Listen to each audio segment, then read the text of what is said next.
TMC কে oxygen দিচ্ছে, দুদিন দিয়ে দিক।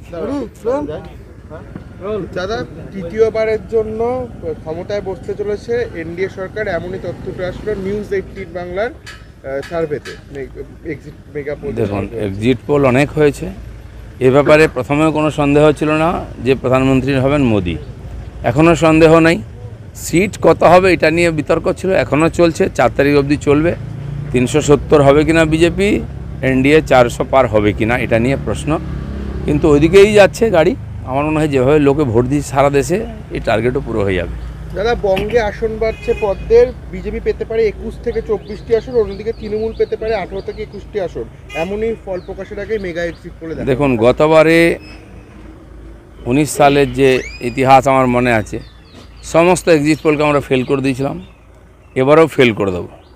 কেউ কেউ 27 পর্যন্ত দেখিয়েছে, কেউ কেউ 25 পর্যন্ত দেখিয়েছে, কিন্তু আমাদের নেতা অমিত শাহ 30 আমাদের টার্গেট দিয়েছেন, আমরা তার কাছেই পৌঁছব।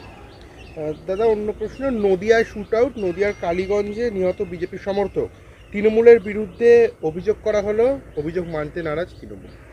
এই তো অভিযোগ ইত্যাদি তো চলতে থাকে, কিন্তু কালকে টিএমসি যেভাবে হিংসকভাবে ভোট আটকাবার, লুট করার চেষ্টা করেছে, একটা ভোটও আটকাতে পারেনি, একটাও ফলস ভোট দিতে পারেনি, কিন্তু ওদের যে হতাশা সেটা কালকে তাদের ব্যবহারে ফুটে উঠেছে।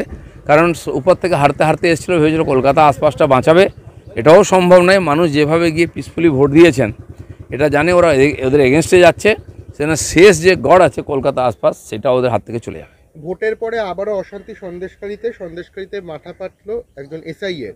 বিজেপি এবং আইএসএফ কর্মীদের ঝামেলা সরাতে গেলে তাকে আক্রান্ত হতে হয়। ওখানকার সকাল থেকে ওরা উৎপাত করেছে, যে ভোটটা লুট করে ওখানে জিততো ওরা, সেটা করার চেষ্টা করেছে, কিন্তু পারেনি। ওই মহিলারা যারা 6 মাস ধরে আন্দোলন করছেন, তারা যেভাবে প্রতিরোধ করেছেন, এগিয়ে এসে লড়াই করেছেন, পুলিশকেও মাথা নত করতে হচ্ছে, হাত জোড় করতে হয়েছে, এর ফলে তো ওখানকার লোক ভোট দিতে পেরেছে, এবং এই ভোটটা যে পড়েছে টিএমসি চিন্তায় আছে।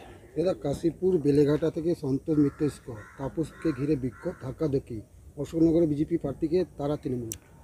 যেখানে যেখানে আমরা জিতব, টিএমসি হারবে, সেখানে এই ধরনের পরিস্থিতি তৈরি করে, ক্যান্ডিডেটকে আটকানো, গো ব্যাক, বা ভোটারদের ভয় দেখানোর চেষ্টা, কিন্তু কোথাও সফল হতে পারেনি ওরা।